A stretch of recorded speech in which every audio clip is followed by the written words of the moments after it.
Good evening. Welcome to Rick's Life as I See It. 7 p.m. Eastern Time. I want to know how you all doing. It's let me wait a few minutes for everybody to show up. Who's going to show up? Have no panelists right now. Nobody has arrived, but that's okay. It's raining here in southern Indiana, so I don't know, but it might be shining where everybody else is. The sun might be shining, so that's why they're not here. You know. So there we go. But I made it. That's all that counts. You know. I just where am I going with this? I have no clue yet. Hang on, let me get my list here. And anyway, let's see who first was in the room. Let's have a look. Since I got no panelists to introduce, I'll do this route. Gizzard Gary was first in the room. Then Lizard Larry. Then George, Grayson Cat, Tactical Fud, Chris from the 740. Who else we got? I think that's about it. Oh, the Gun Snob is here. Raphael's here. So people are starting to trickle in. Plus, we got the lurkers, as always. You know? Oh, Kevin in New York is here. How you doing? Haven't seen you for a while. So, welcome to the show.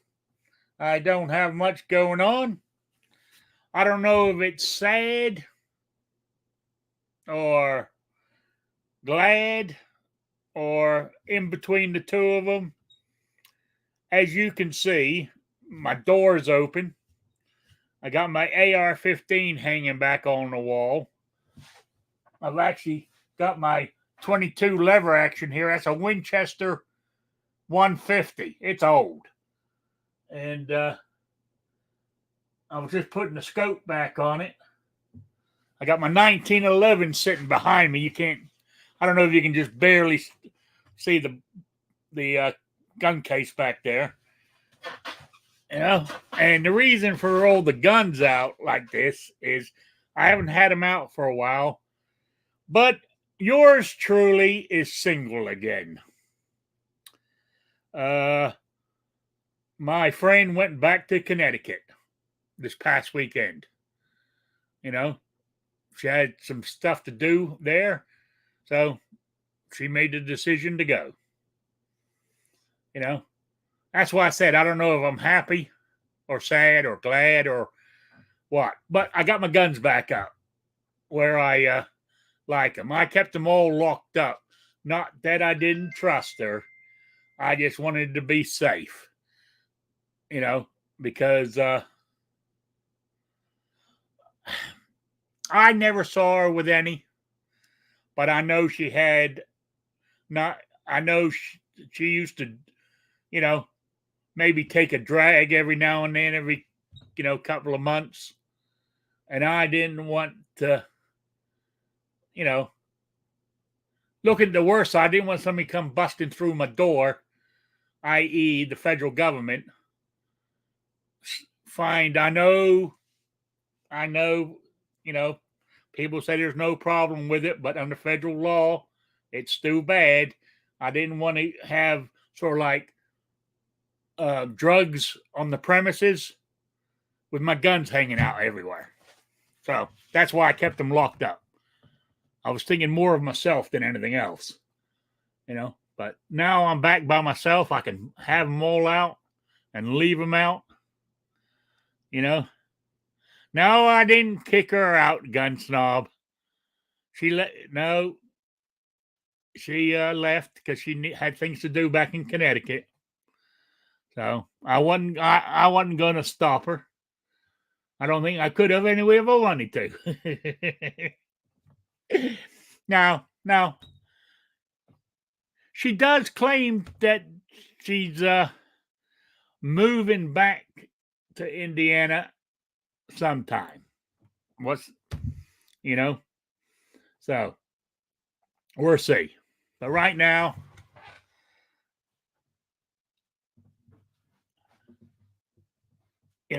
it's not so much the feds going after them, but what happens if they find something else? I don't want to be a Fed walking in my house here with my guns everywhere. And there's, i.e., I don't care if you call it weed, you can call it weed, and you don't give a shit about it. The federal government doesn't give a shit about it, But if they're looking for something else, they can throw that on. I'm already on watch list already because of my feelings, what I believe in. And I've been banned from YouTube so many times for saying it, So I don't give a fuck, Tony. You can do what the fuck you want. If you want to have fucking weed plants in your house and your guns laying next to them, you fucking go for it. I am not doing it. Bottom line.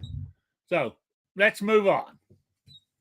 So, excuse that little outburst. So,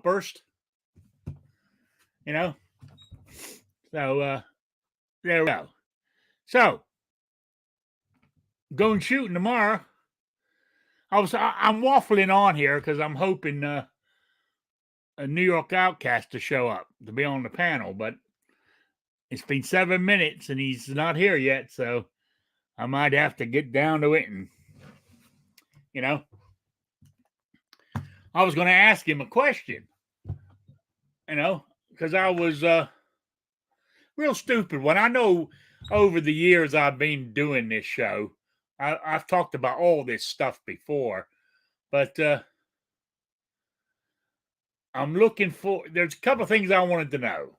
Real simple one is, any recommendations on the best gun oil?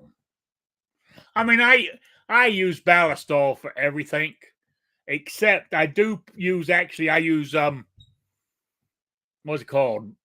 Oil butter. I think that's what it's called. Shelf, a little tube like this is about $20 now. Mind you, I ain't bought any in 8 years. It lasts a long, long time. But that's the only time I use that. Like if I'm cleaning my handguns, I'll use it on the rails when I put the slide back on. So that's the only time I use it. That's why it lasts so long. But everything else, I soak it in Ballistol. Clean the gun, and if it needs lubing up or whatever, I squirt it with Ballistol. I was just curious what other people use. I was going to ask New York Outcast what he used and that kind of stuff. Defense Dad says, I'm pretty sure I still smell like Hops 9 after yesterday. I tell you what, though, I don't know if it's just me, but I don't use it. I prefer using Ballistol, and I like the smell of Ballistol, but I love the smell of hops. When I used to use, when I first started, what was it? First guns 2016. I did try hops, and I loved the smell. And I remember as a kid growing up on the farm here that my uncle and stuff would clean his guns with hops. So I've always loved that smell. I really have. But I don't know what converted me to Ballistol, but I heard about it and I saw some YouTube things, gun channels talking about it. I started using it and I like it. I finally got around to cleaning the guns. Oh, from Thunder on the Prairie yesterday. Damn, you're dragging butt there. But then again, I don't have a job. But, so normally when I'm shooting in the morning, and either tomorrow afternoon or tomorrow evening, one of the two, I'll sit out there and I'll sit out there watching TV, or I'll sit in here watching whatever, and I'll clean them. I clean them after every time I shoot them. Every time. you know. And I know with today's modern guns, you really don't have to do that, but I like doing it. Believe it or not, I like cleaning firearms. Some people can't stand it. I don't mind it at all. You know, it's kind of it's like reloading. I find it um, stress reliever, relaxing to sit there and just clean guns. You know, I mean, if I could, I was thinking, but see, I would more than likely have to get a FFL license because I mean, I would make a living cleaning guns. You know, anybody wants them, bring them to me, or I'll come to you. And I'm talking about in my local area here, and I'll clean your guns. I don't have a problem. Make some money out of it too. But you know, but there we go. I know. I guess that's a. I don't know if you could make a living out of doing it, but I sure would like to give it a try. But I'm not so much that maybe out here in the country. If I was living back in town like I used to, maybe I could do it. You know, but oh well. My next question. So it's I'm gonna hear what's this thing?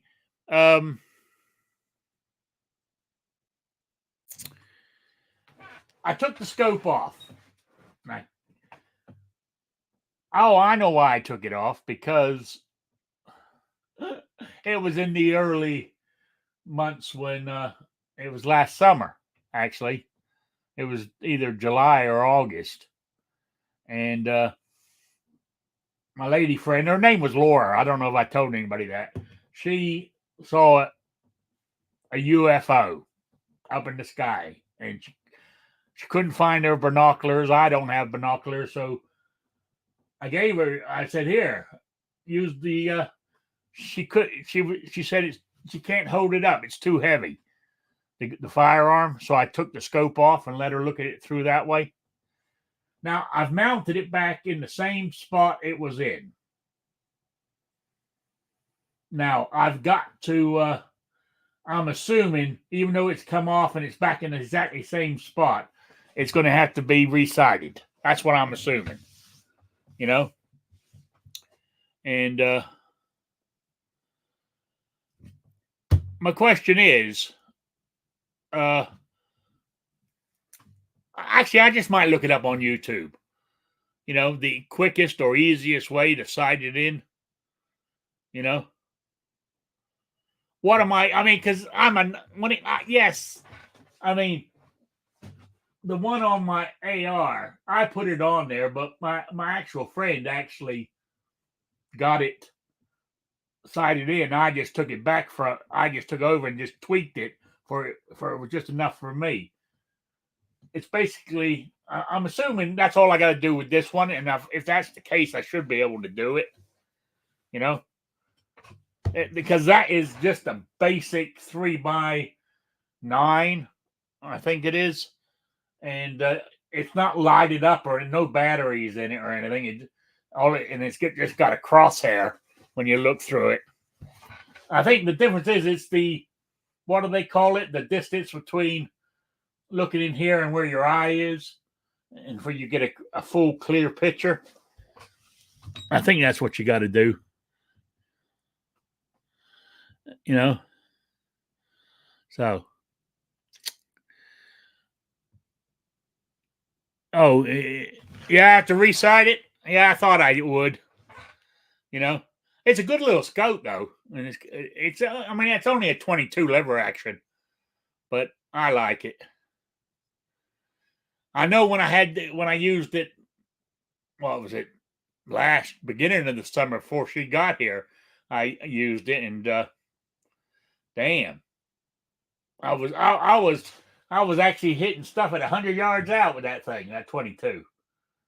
You know, but around 50 yards, I was smacking everything, using it on still. It was great. You know, AR Patriot eating a smoked cube steak burger. Oh, that sounds good. I haven't eaten yet, so that does sound good. So, yeah, so what I'm afraid of, I said I put it back in the same spot, so it should be all right. I just don't want it when it shouldn't be a problem because there's very little recoil on a 22. I know that, but don't want to come back and hit me in the eye.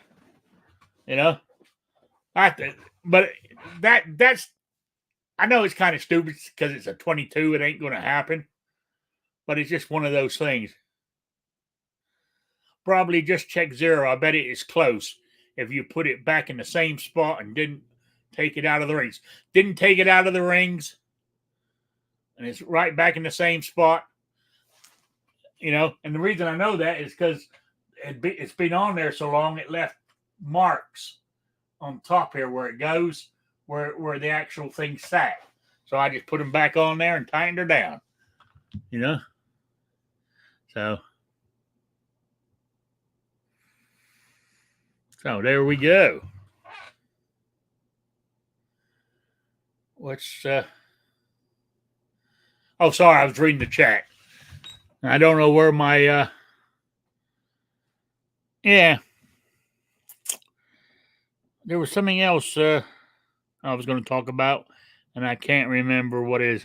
Oh, it's the quiz tonight, the drawing for the swag pack, which I'll do later on, and I got a new question for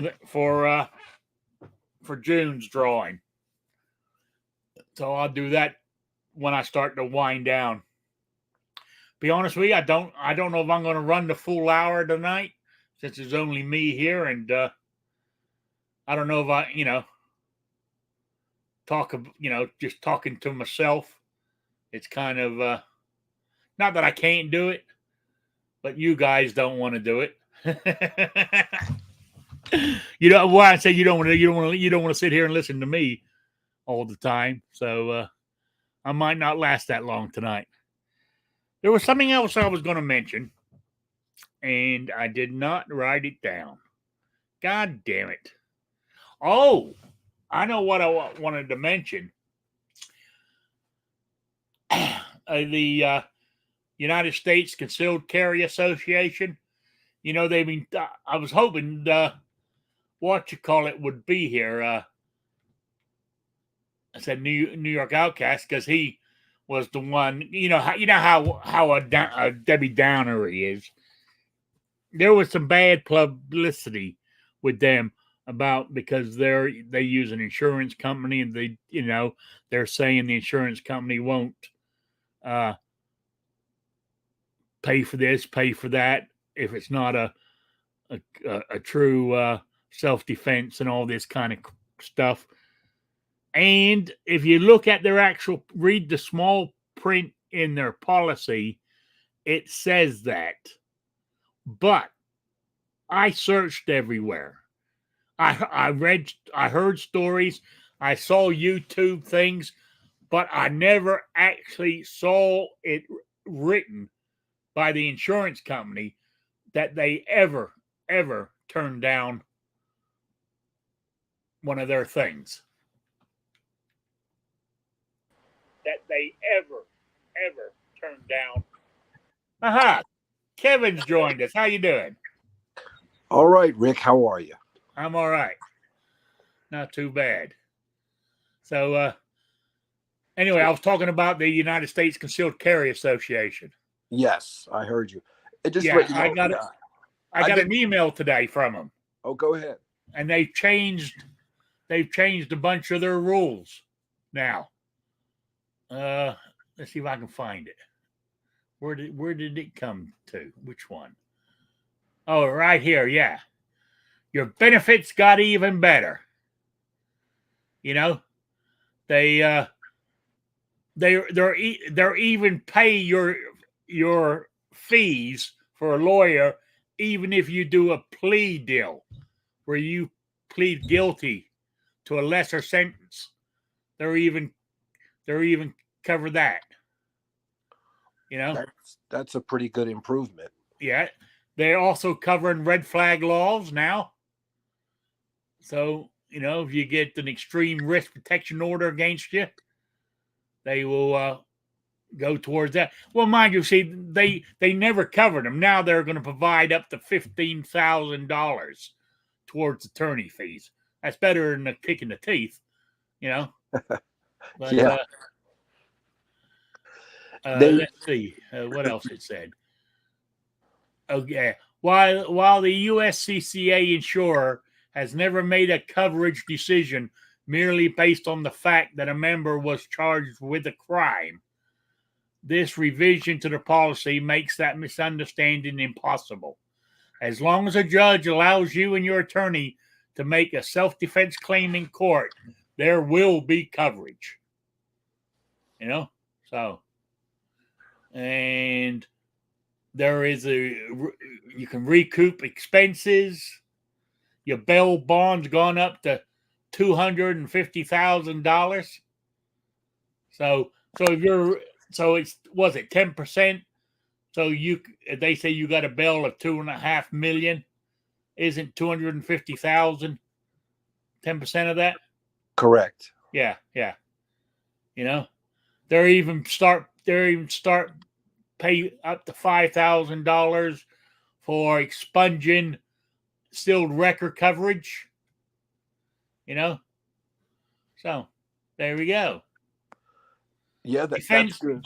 Yeah. So in New York, New York State won't let you have it there anymore. We're not allowed to have any of those insurances. Yeah. Yeah, but you used to, because New York Outcast used to have the United States Concealed Carry Association before they changed the rules a few years back. Yeah, it's getting worse and worse. Oh, yeah. Yeah, in New York. Oh, I can believe it. Even after winning the Supreme Court case, they're still doing everything they can to put roadblocks. Oh, yeah. Oh, yeah. So they're, I know it's, they say it's tougher now to get a permit in New York than it was before the ruling. Yeah. Right. And I live more closer down to the city than Rob lives more in upper New York, and up there the individual sheriffs of counties have more say in the matter. Yeah. And you can find a county where they are more willing to let people have carry permits, but Yeah. It's difficult even in the best of the circumstances in New York.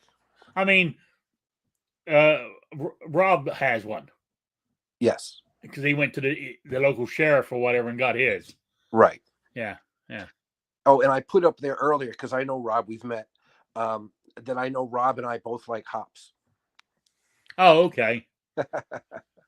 Yeah, I love the smell of it, but I just don't use it. Yeah.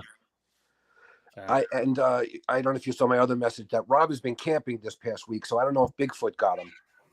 Could have. Well, he did put. Yeah, I did see he put up a video about his tent and stuff. I saw it. He got his lounge chairs and his air mattress. Camping in comfort by the looks of it. Yeah, Rob lives a good life. Yeah. And New York is beautiful. There's a lot of beautiful spots in New York. People always think of a concrete jungle, but there's a lot of great parks in New York. There is. I used to live in Connecticut and Rhode Island, and New York wasn't that far, and there is some beautiful places in New York.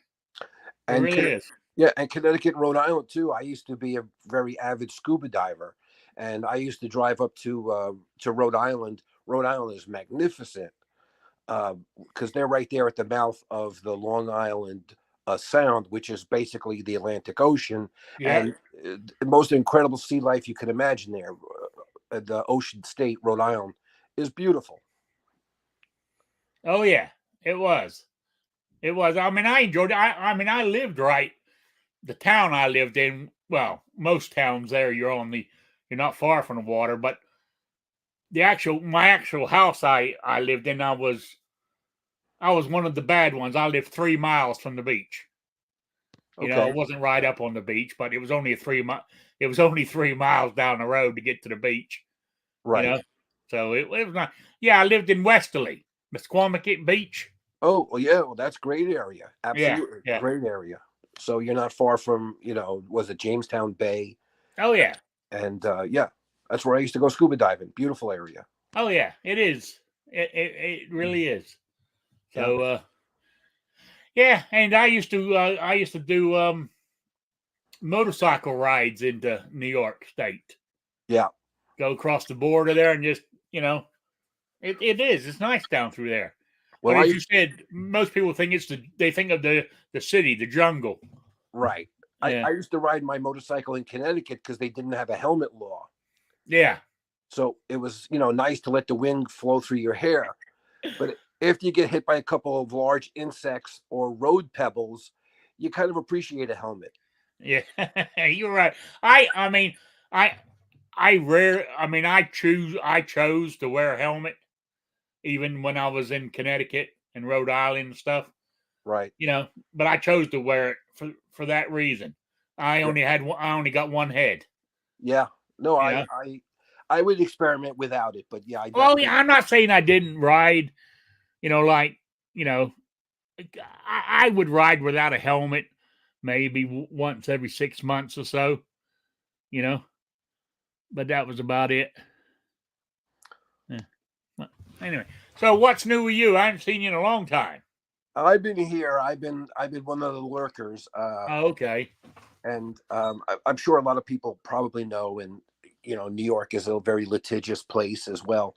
But when everything you do is discoverable if you get into any type of a lawsuit. So they want to know about your social media and your involvement in things. So I had to, just be quiet. I was lurking and watching and listening, but I wasn't commenting too much on people's videos or even saying hello to Gizzard. Gary gave me a shout out earlier here, and what's up, Gizzard?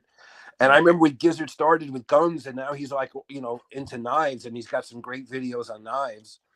And the Gun Snob, all those guys. I watch all those guys, and they're like, "Oh, I never heard of this guy. Who is he?" But I watch all you guys' videos, and Gun Snob has got a nice collection of stuff. But yeah, everything you do in your life, even supposedly private stuff with a doctor or a psychiatrist, anything, it's all discoverable, and you got to be careful. Yeah, that does sound. You know, and I mean, of course, everybody's gonna say, "Well, why don't you leave?"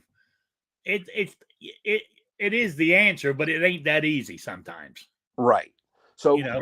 let's say I move to the other side of the street, and that's Pennsylvania, and there's no magazine restrictions, and you can do whatever you want with silencers and everything like that, and that's great.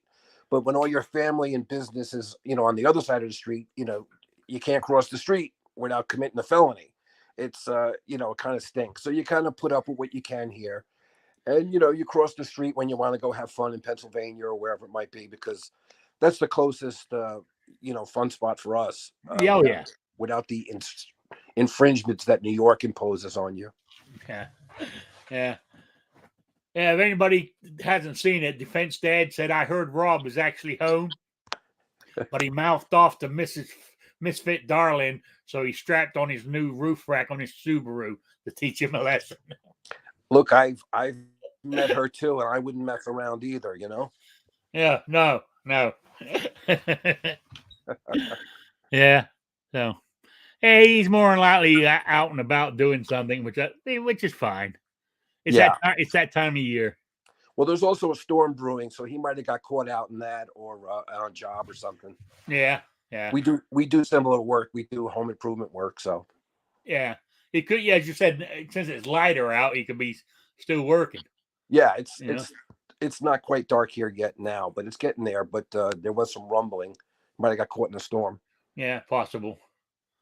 Well, I'm glad you joined me anyway. I got Well, somebody to talk to. when You know, I heard you were going to bail early, I said I got to go in there and cover my guy Rob. I says, New York has got to represent on the Rick show. yeah. So I appreciate it, but it's all right. It's I just keep plodding on. But I'm going to try to make it the hour. Yeah, and It's just, I'm sorry to hear about your roommate.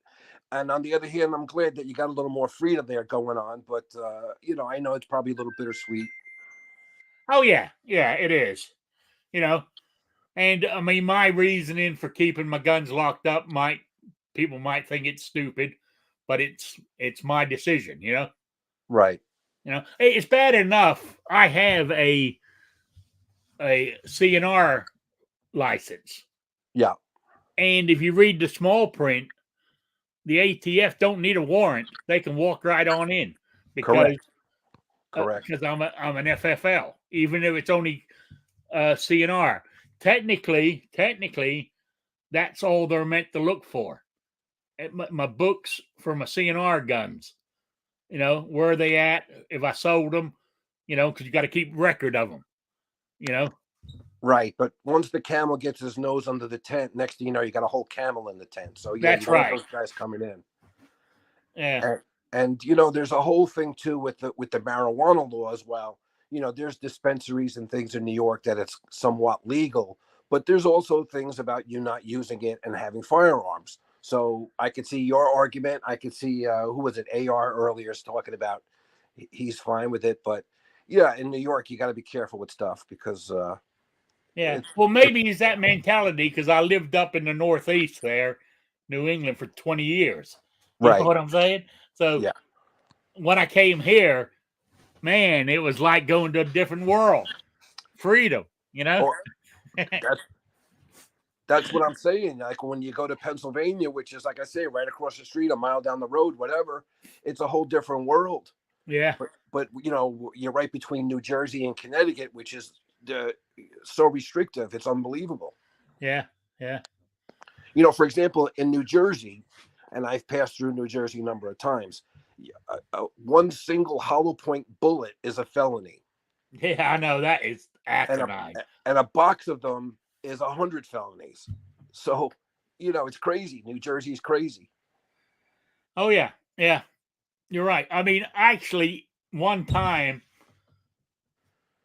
I was, where in the hell was I going? I was going to Florida, and I used to love doing that drive. Because I back then before I got hurt and everything, I used to like driving. I would sit and drive for up to 16, 20 hours a day if I was going on a trip like that. So I didn't have a problem. But I was going to Florida because that's where my kids lived at the time. I actually chose to fly and take my firearm, and check baggage, for I Yeah. didn't have to drive through New Jersey with it. Yeah. New Because I Jersey. figured I know there's the federal law that says you can do it as long as you got it locked up in a box, but New Jersey doesn't go along with that rule, Right. So I just And figured I'll fly. And actually, at that particular time, it turned out cheaper to fly than what I was actually spending on gas and wear and tear on my vehicle. right. And as I was saying last week, flying is with a firearm is not that much. Mind you, talking about that, if I had ever had to stop in New York, like if something happened, said we gotta have a layover in New York, or we got an emergency landing in New York, I would not claim my baggage. Right. Because there's a firearm in it. I would just, hell, I'll go without. I'll go buy some clothes for them if I got to spend it at night in a hotel. But I wouldn't claim the baggage because if they get you with a firearm, you're even though it's not your fault, they don't care in those states. Yeah. And there's a guy that Rob and I both watch, a YouTube channel, and the guy's from New York, and I don't want to mention his name, but he travels for competitions, and he talks about the restrictions and things he has to do, even traveling within New York where he's licensed, and it's just bizarre. The country is a little bit crazy.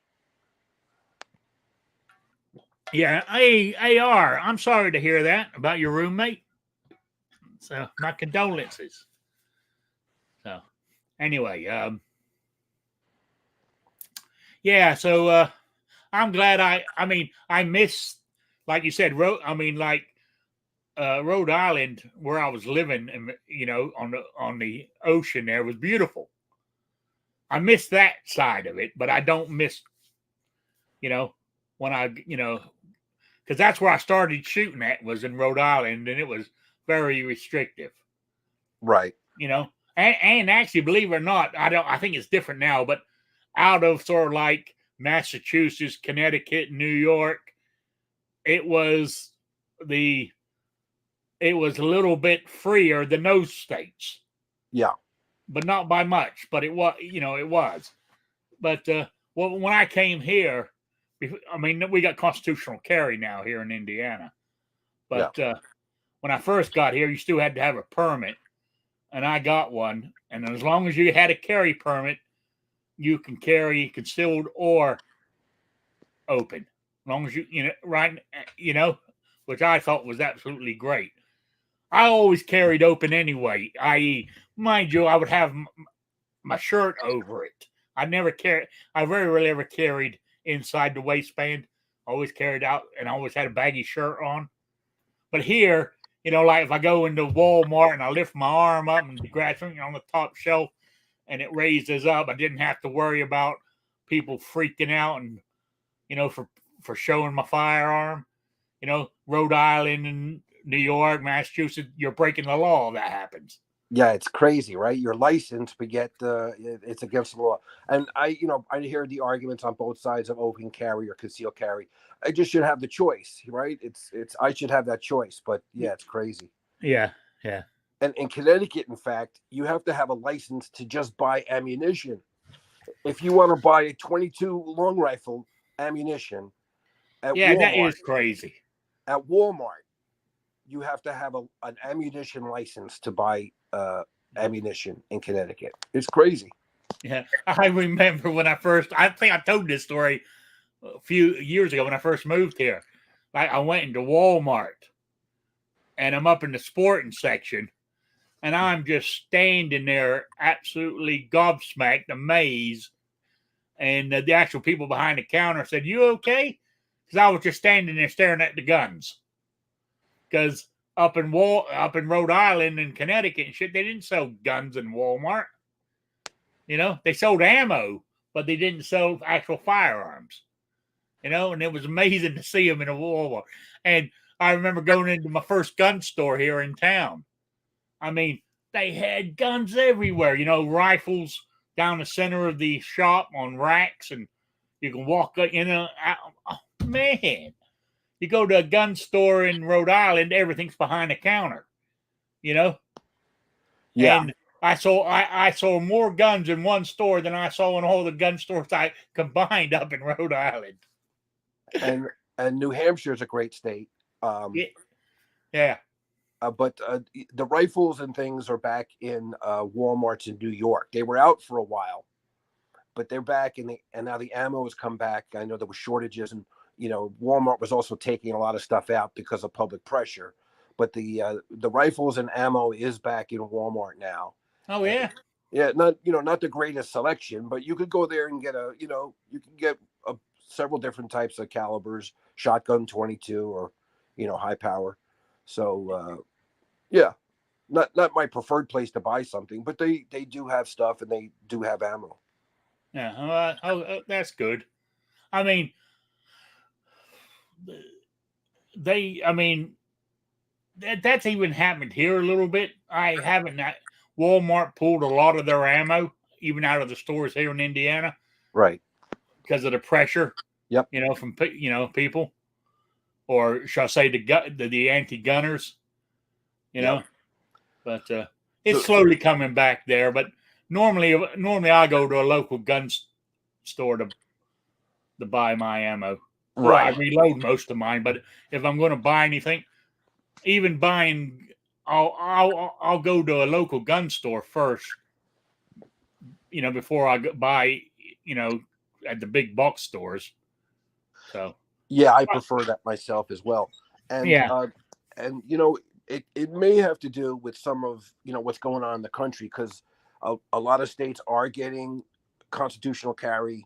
There are a lot of civil rights lawyers and lawsuits and things becoming more public that people are willing to take on these challenges and these cases. And that could be why that insurance is broadening their spectrum of coverage, because people are fighting it more, and it's becoming more winnable and possible. Maybe not in New York, but in other places. But it should be in New York with that brewing case. Absolutely. There shouldn't be no gun restrictions anymore. Now the funny thing is all the criminals got them, but the honest people can't. Oh yeah, I mean, nobody. I mean, it makes you wonder. The criminal ain't following the law anyway, so. Well, that's what happens.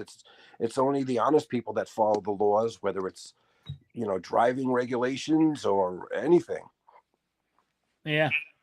I mean, I'm trying to think who I was talking to. Was it last week, or I was talking to somebody? That case that was in the news where that guy was overseas and coming back to the States, he had 2 bullets in his luggage, and they arrested him. And he could have spent 12 years in jail for carrying 2 bullets in his luggage. Crazy. My question is, how did it get past TSA on this side of the Atlantic? If they're meant to check your baggage and it goes through the X-ray machine, how did those 2 bullets get through?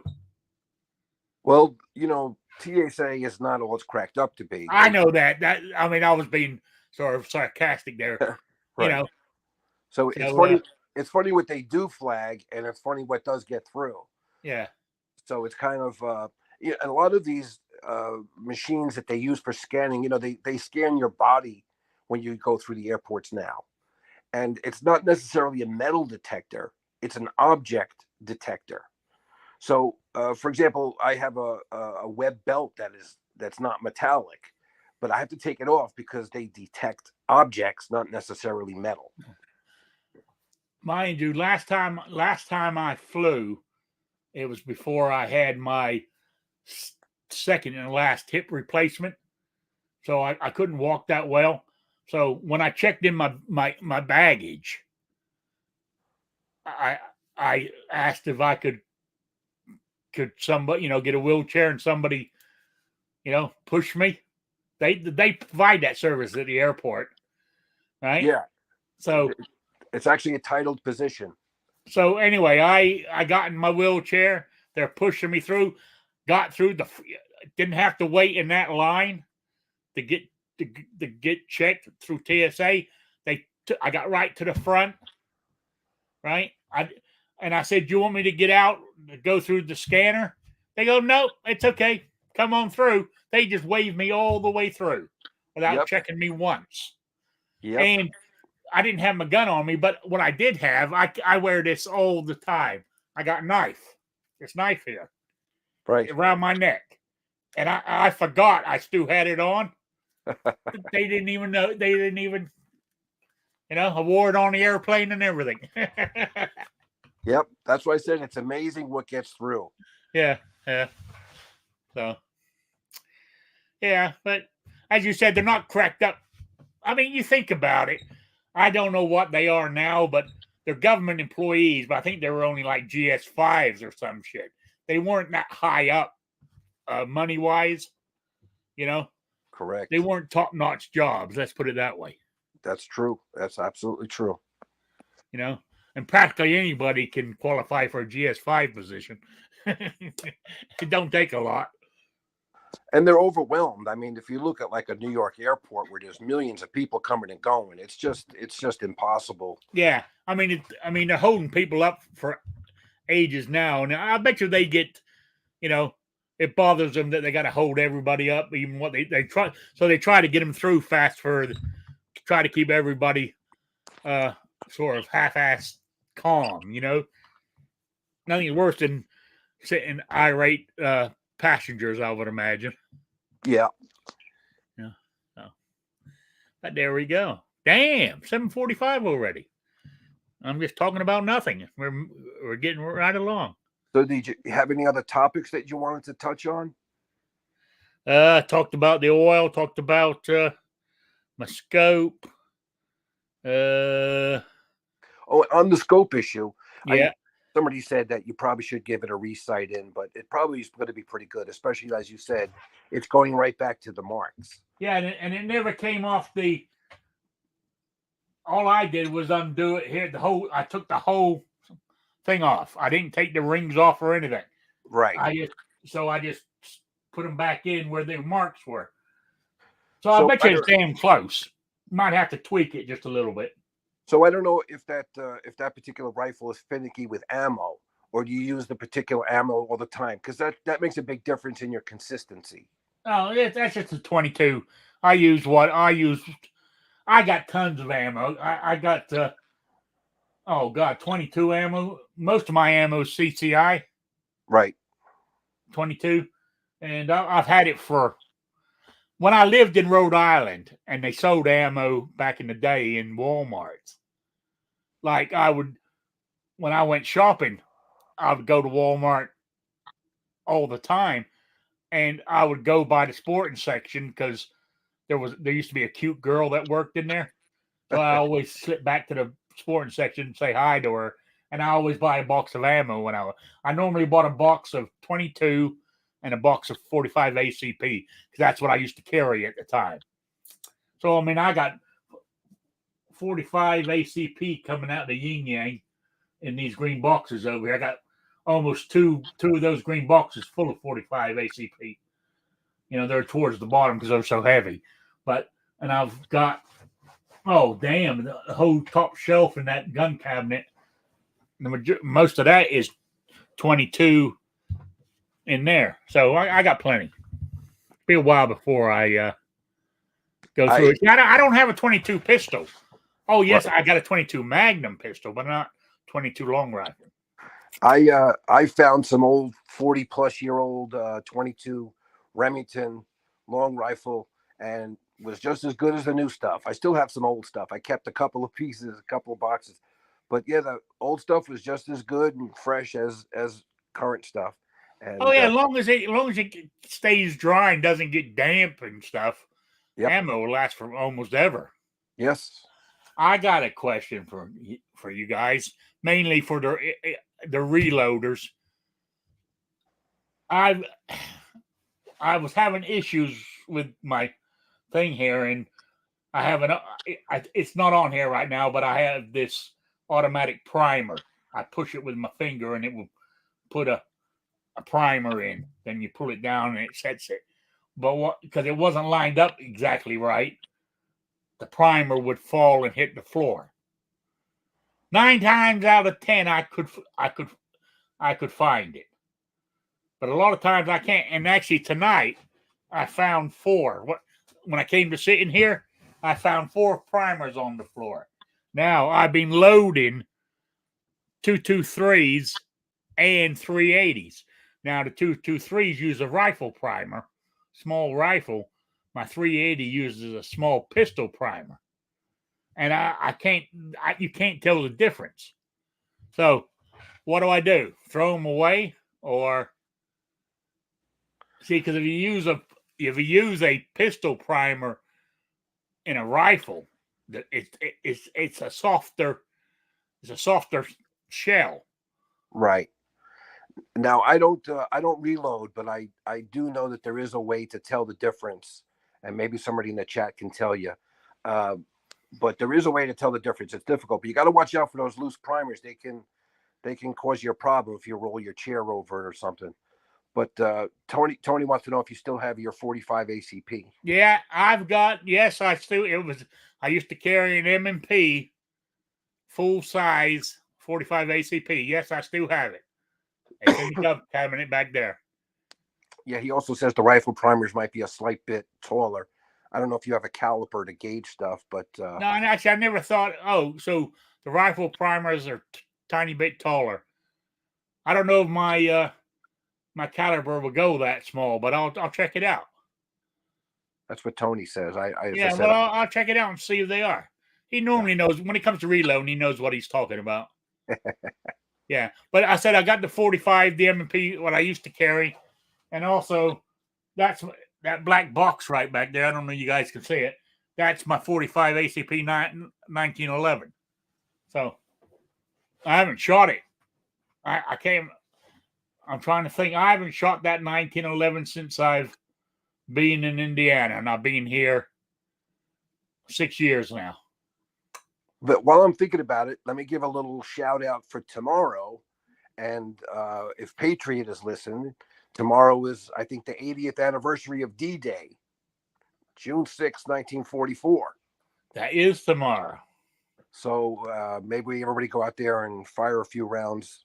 Oh, I'm shooting tomorrow, so that will, and that's why I got that out. It wasn't because of that, but that works out perfect timing.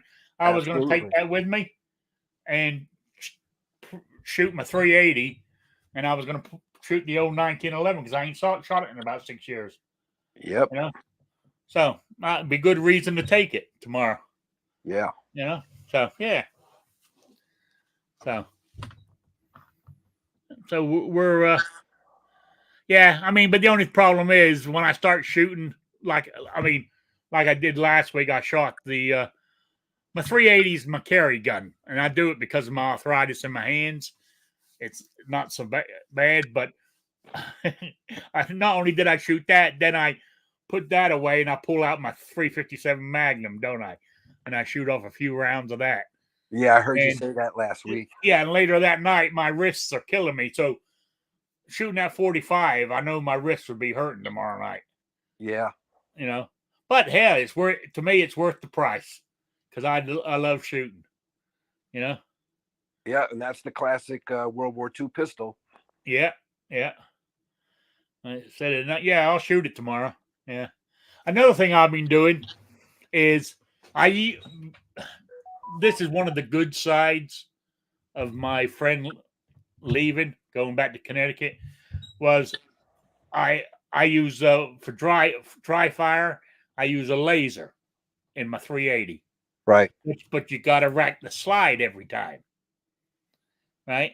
And I'll be sitting there watching TV and I'll be racking the slide, aiming at the light switch or whatever and shoot at it. You can tell if you hit it or not. If it's mad, I mean, the laser moves, you know. But she used to hate the sound of me keep racking the thing, so I stopped doing it. Right. Yeah, it's amazing what you do to, you know, when you're in a relationship. Yeah. Yes. But I tell you what, she left on Friday, this past Friday, and I tell you, Friday night I had that laser back out. And I've been using it every night. Hey, as long as you left on good terms, things may work out again, you know? Oh yeah, we're on good terms. She texted me a few times already. Great. You know, so Great. Oh no, it wasn't on bad terms or anything. But she just wanted to go back, so. Well, I think she was also helping you with your health and your weight and everything, so I think you had a lot of improvements with her around. Yeah. Oh, I did. Don't get me wrong, I did. So, you know, it wasn't a bad thing. So, but we'll see what the future brings. Yep. You know. Anyway, it's almost 8:00, so let me do my quiz. All right. Now, believe it or not, I only had 2 entries, and that's it. I'm very disappointed, but that's all right. The question was, I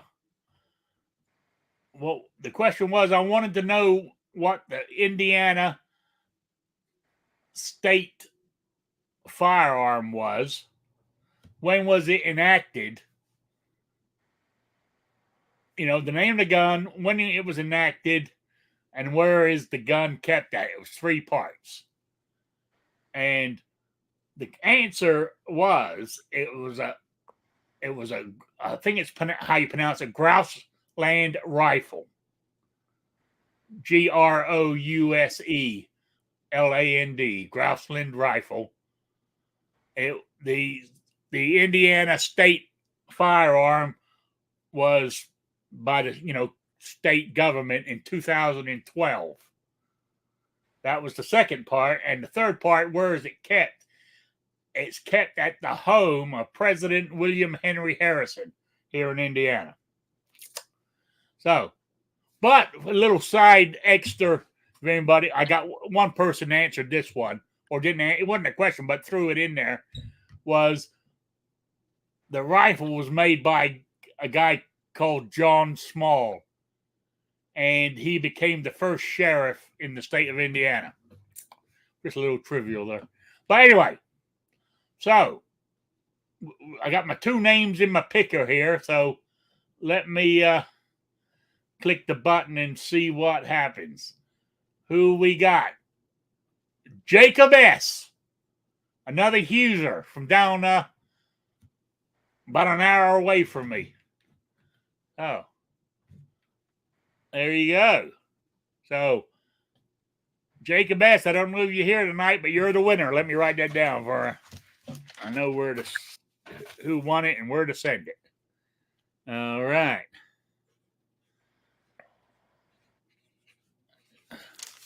Jacob S. Okay. Now, where did I write it down at? I know I wrote it down. So, the swag pack will be on the way to you. Oh, I know where it is. It's in my notes on my phone. The quiz for June, which I always do the drawing on the first Wednesday of the following month.